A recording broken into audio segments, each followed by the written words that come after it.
Oke, salam ketemu kembali dari Studio Biologi SMA. Bahasan kita pada hari ini, pada pertemuan ini adalah lanjutan tentang kingdom fungi. Yang pertama adalah Ascomycota. Ascomycota berasal dari kata ascus, yaitu jamur yang spora seksualnya dibentuk dalam ascus, sehingga sporanya disebut ascospora. Ascus itulah semacam sporangium yang menghasilkan ascospora. Biasanya berkelompok membentuk tubuh buah disebut ascocarp atau ascoma. Kalau jamak disebut ascomata. Ascomata bisa berbentuk mangkok, berbentuk botol, atau menyerupai balon. Hifa dari Ascomycota umumnya berinti satu atau monokariotik, dan hifanya memiliki septa yang sederhana.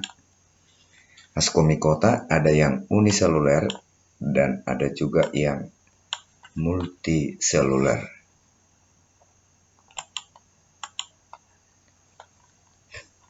Lalu kita lihat beberapa contoh dari Ascomycota beserta peranannya. Yang pertama, Venturia inequalis, yaitu menyebabkan penyakit buah pada apel. Calapiceps purpurea, penyebab penyakit ergot pada tanaman gandum. Saccharomyces cerevisiae atau disebut juga dengan ragi, berperan dalam pembuatan roti dan fermentasi alkohol, misalnya pembuatan bir, kemudian pembuatan tapai. Saccharomyces ellipsoideus, ini untuk fermentasi buah anggur menjadi minuman wine. Saccharomyces tuak untuk pembuatan tuak dari air nira. Ya. Lalu Neurospora crassa berperan dalam pembuatan oncom. Penicillium notatum dan Penicillium chrysogenum penghasil antibiotik, yaitu antibiotiknya disebut penicillin. Inilah antibiotik pertama yang ditemukan oleh Alexander Fleming. Penicillium camemberti dan Penicillium roqueforti, kedua spesies ini berperan meningkatkan kualitas keju. Kemudian Aspergillus oryzae berperan dalam pembuatan tauco, melunakkan adonan roti, dan menghasilkan enzim protease. Berikutnya yaitu Aspergillus oentii, berperan dalam pembuatan kecap. Aspergillus niger, menjernihkan sari buah. Aspergillus flavus, ini jamur penghasil racun. Nama racunnya adalah alpha-toksin. Aspergillus nidulans, ini parasit pada yaitu saluran telinga, menyebabkan automikosis. Aspergillus fumigatus, parasit pada paru-paru burung. Candida albicans, menyebabkan penyakit keputihan pada wanita. Candida utilis digunakan untuk memproduksi protein sel tunggal. Trichoderma raceyi menghasilkan enzim selulasi yang dipakai untuk menguraikan selulosa. Biasanya ini dimanfaatkan untuk memproduksi protein sel tunggal atau single cell protein. Nah, itu contoh dari Ascomycota. Nah, ini adalah gambar dari Aspergillus. Ini yang di sebelah kanan ini adalah gambar dari Penicillium. Jadi ada conidia atau conidiospora, yaitu spora yang dibentuk di ujung hifa. Lalu ini bagian yaitu yang menghasilkan spora itu Vialides. Kemudian tangkainya ini disebut stipes atau tangkai dari Conidiospora ini tadi. Oke, itu contoh dari Ascomycota. Berikutnya kita membahas yaitu Basidiomycota. Basidiomycota berasal dari kata basidium, yaitu jamur yang membentuk spora seksualnya di dalam kotak spora. Kotak sporanya disebut basidium. Maka sporanya itu yang dibentuk dalam basidium disebut basidiospora. Jamur ini memiliki tubuh buah yang disebut basidioma atau basidiokarp. Basidioma atau basidiokarp. Hifa dari jamur Basidiomycota pada umumnya berinti dua atau dikariotik dan memiliki septa. Hifanya bersepta atau bersekat. Nah, anggota jamur Basidiomycota umumnya makroskopis atau multiseluler. Nah, kita lihat struktur umum dari Basidiomycota. Tubuhnya terdiri dari beberapa bagian, ya, yaitu pertama yaitu ada disebut stipe. Stipe yaitu merupakan suatu massa miselium yang tumbuh tegak. Ini bagian dari tubuh buah semua ini. Stipe. Kemudian tudung atau pileus, ya. Kemudian ada volva, sisa pembungkus yang terdapat di dasar tangkai, ya. Ada sisa pembungkus. Kemudian ada annulus, posisinya melingkari batang berbentuk cincin ini. Annulus. Lalu ada gil. Berikutnya gil merupakan bagian di bawah tudung berupa bilah atau lembaran tempat basidium menghasilkan basidiospora ini. Yaitu ada seperti lembaran-lembaran di bawah tudungnya ini. Seperti lembaran-lembaran. Nah, itu mengenai struktur Basidiomycota. Lalu berikutnya kita bahas itu contoh dan peranan dari Basidiomycota. Nah, yang pertama yaitu Volvariella volvacea atau jamur merang, Agaricus bisporus, jamur kancing, Auricularia polytricha, jamur kuping, Pleurotes ostreatus, jamur tiram, Lycoperdon perlatum, jamur tanah. Ini semua bisa dikonsumsi dimakan sebagai sayuran. Lalu ada yang merugikan, misalnya Amanita phalloides, Amanita muscarina. Ini dua-duanya menghasilkan racun. Lalu Puccinia graminis atau jamur api, parasit pada tanaman gandum.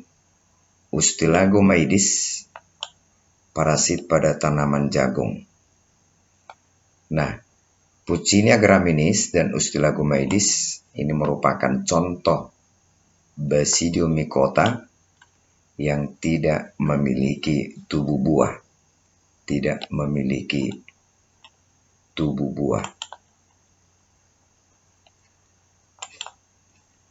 Nah, kita lihat itu contoh jamur dari Basidiomycota. Ini adalah jamur kancing, banyak dibudidayakan. Juga jamur tiram kemudian jamur merang atau Volvariella. Ini banyak dibudidayakan. Ini jamur kuping, ya, tumbuh di permukaan pohon yang telah membusuk, jamur kuping. Nah, ini semua bisa dikonsumsi sebagai sayuran. Nah, reproduksi dari Basidium mycota bisa dilakukan melalui dua cara, itu reproduksi seksual dan aseksual. Reproduksi seksualnya atau generatif dengan cara pembentukan basidiospora. Nah, tahapan reproduksi seksual adalah sebagai berikut. Dua hifa dari strain yang berbeda, positif, hifa positif dan hifa negatif, yang haploid dari miselium primer bertemu, lalu dinding hifa tersebut berdekatan dan melebur. Kemudian terjadi plasmogami, penyatuan yaitu sitoplasma yang diikuti dengan perpindahan sitoplasma itu membentuk hifa dikariotik. Jadi terjadi plasmogami yang diikuti dengan perpindahan inti gitu ya. Perpindahan inti atau nukleus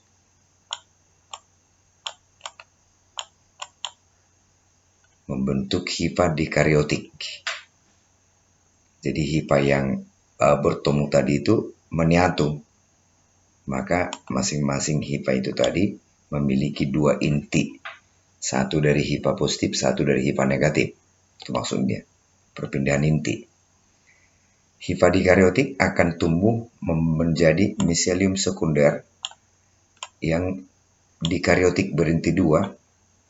Selanjutnya berkembang menjadi tubuh buah atau basidiokarp yang mengandung basidium.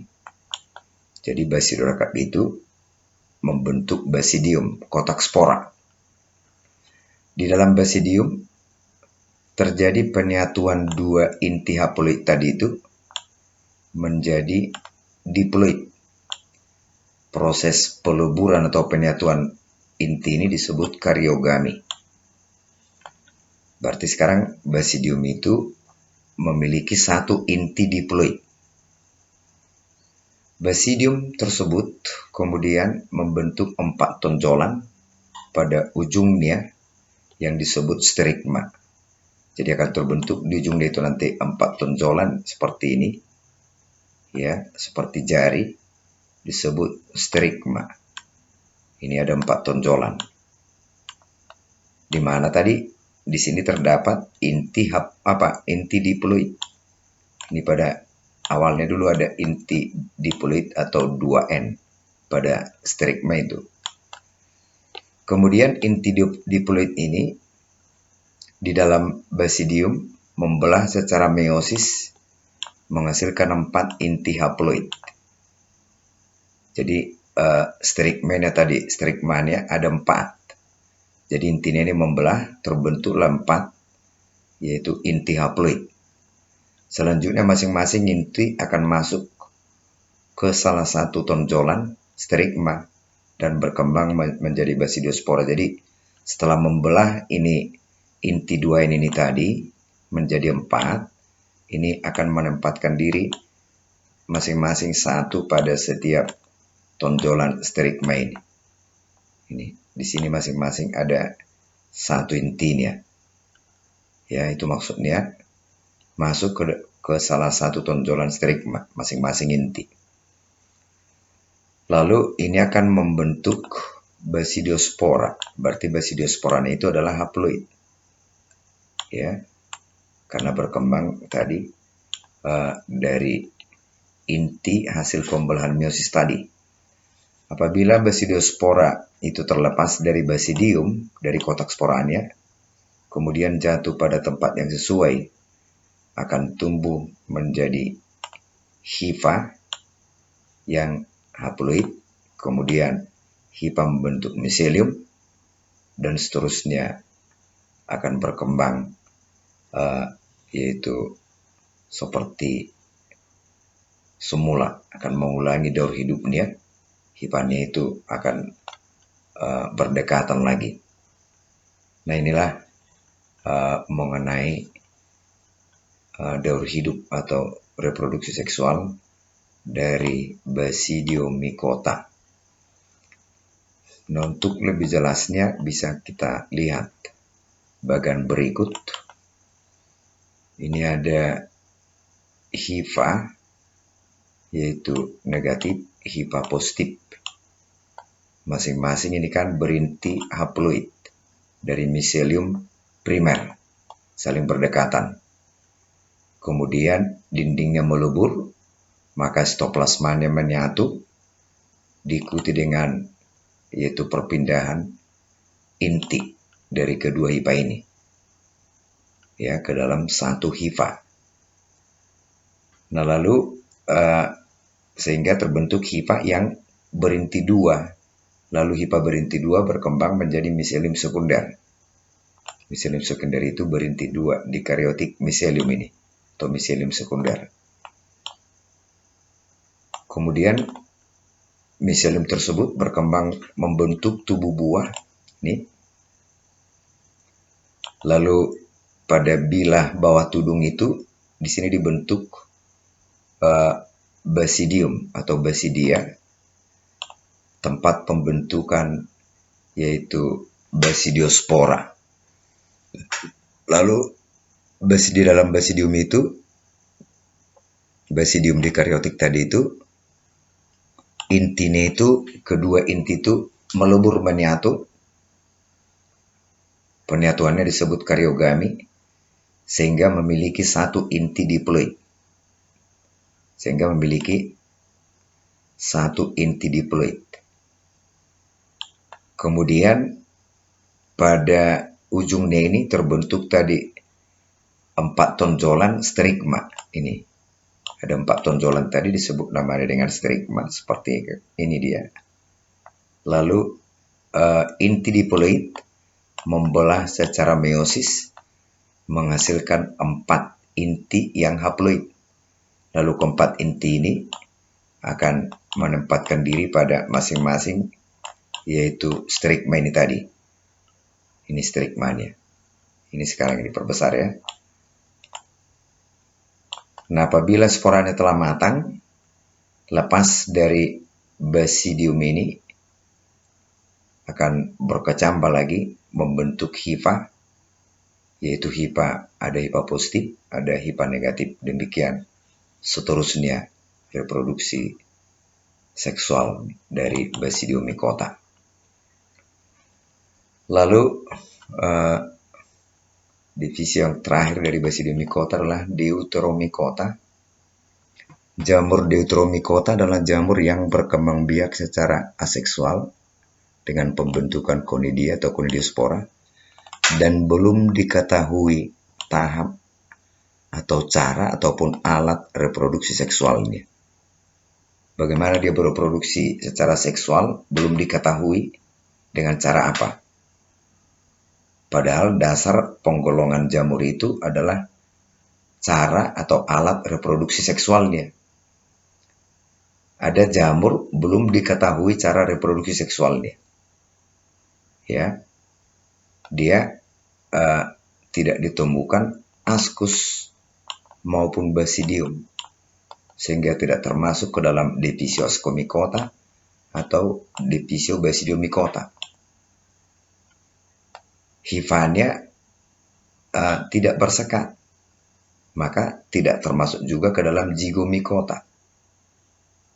Ya, hifanya ini yaitu memiliki apa? Hifanya bersekat, maka tidak termasuk pada Zygomycota karena Zygomycota itu hifanya tidak bersekat.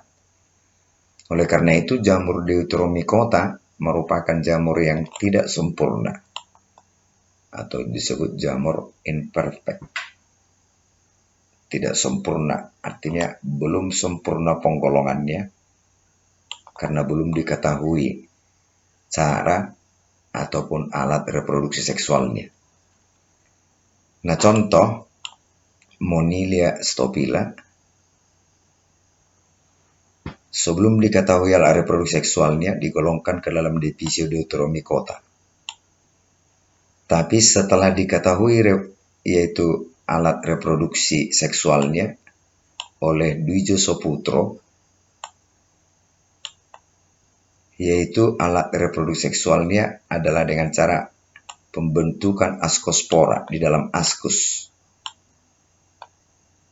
atau dalam peritesium, sehingga Monilia stopila yang sebelumnya digolongkan ke dalam Deuteromycota, setelah ditemukan alat reproduksi seksualnya yaitu askospora, digolongkan ke dalam Ascomycota. Maka digantilah namanya menjadi Neurospora stopila atau Neurospora crassa. Lalu yang kedua, epiderma piton plocosum menyebabkan penyakit kaki atlet. Ya, kakinya terinfeksi oleh jamur sehingga tampak kulitnya itu tebal dan bergelombang.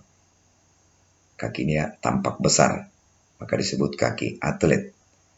Kemudian Microsporum dan Trigopiton menyebabkan penyakit kurap. Itulah Deuteromycotina, jamur tidak sempurna. Kemudian Lichenes atau disebut lumut kerak. Lumut kerak adalah organisme majemuk yang merupakan simbiosis mutualisme permanen antara alga dan jamur, yaitu tidak semua alga, tidak semua jamur. Alga ini adalah alga hijau, itu bersimbiosis dengan Basidiomycota, ya. Kemudian ganggang biru, Cyanophyta dengan Ascomycota, ya, ganggang biru dengan Ascomycota. Warna dari Lichenes itu tampak berupa bercak hijau keputihan.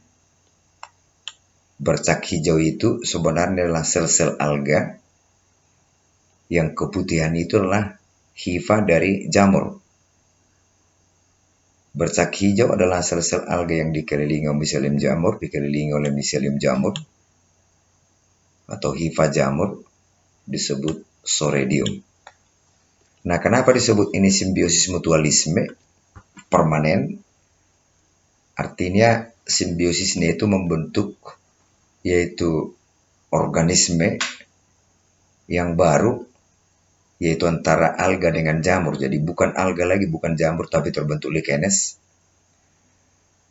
Nah, Lichenes itu simbiosis antara alga dengan jamur, dapat memperoleh makanan hasil fotosintesis dari alga, dan dapat memperoleh air dan mineral dari lingkungannya melalui yaitu miselium.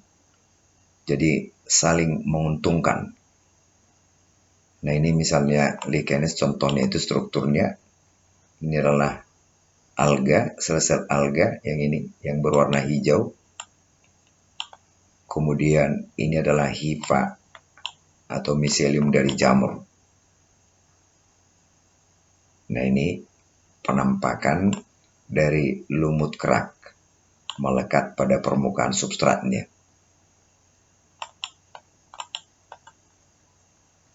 Nah, morfologi dari lumut kerak, bentuknya, pertumbuhan lumut kerak memperlihatkan beberapa macam bentuk, yaitu ada 5. Pertama, foliose berbentuk daun, kemudian ada krustose, ya, bentuknya datar seperti kerak. Ini berbentuk kerak melekat.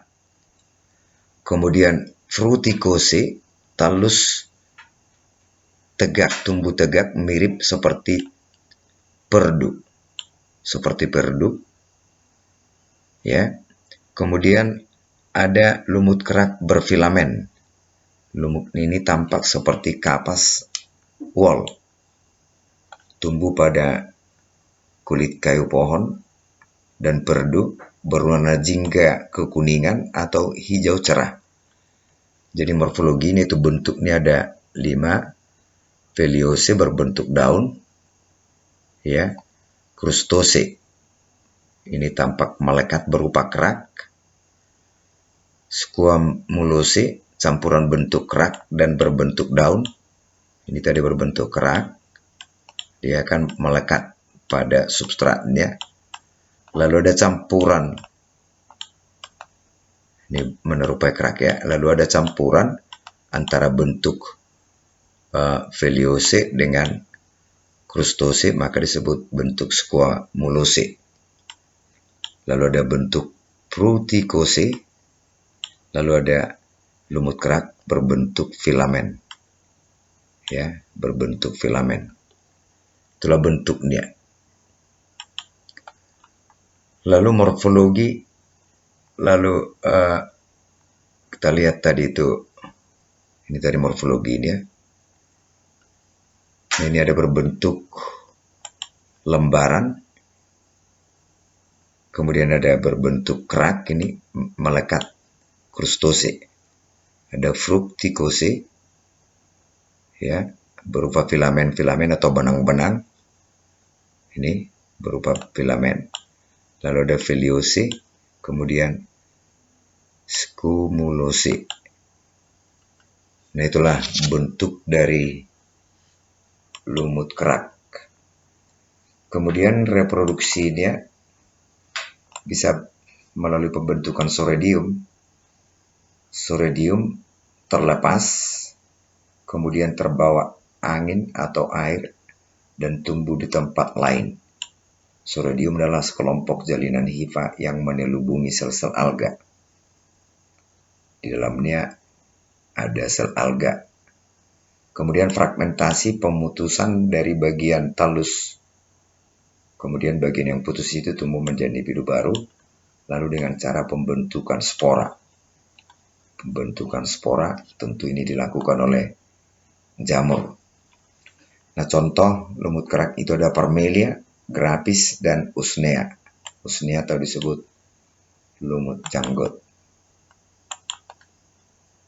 Nah, peranan lumut kerak bagi kehidupan manusia. Pertama, sebagai vegetasi perintis atau pioner, lumut kerak mampu hidup di lingkungan ekstrim dan akan mengubah lingkungan tersebut supaya dapat ditempati oleh makhluk hidup lain. Kemudian dapat digunakan indikator pencemaran udara. Walaupun lumut kerak mampu hidup pada lingkungan ekstrim, tetapi lumut kerak sangat peka atau sangat sensitif terhadap zat-zat pencemar di udara atau polutan di udara. Oleh sebab itu, lumut kerak dapat dijadikan indikator pencemaran udara. Apabila keadaan fisik lumut kerak di suatu daerah tidak normal, memperlihatkan tidak normal, maka udara di daerah tersebut sudah mengalami polusi. Lalu peranan ketiga sebagai penghasil bahan obat, Usnea atau lumut janggut menghasilkan asam usnin, berperan sebagai bahan obat ya. Bahan pembuatan kertas lakmus yaitu Roselia tinctoria digunakan sebagai bahan pembuatan kertas lakmus. Itulah peranan dari lumut kerak. Demikianlah pembahasan materi biologi pada pertemuan ini. Atas perhatiannya saya sampaikan terima kasih.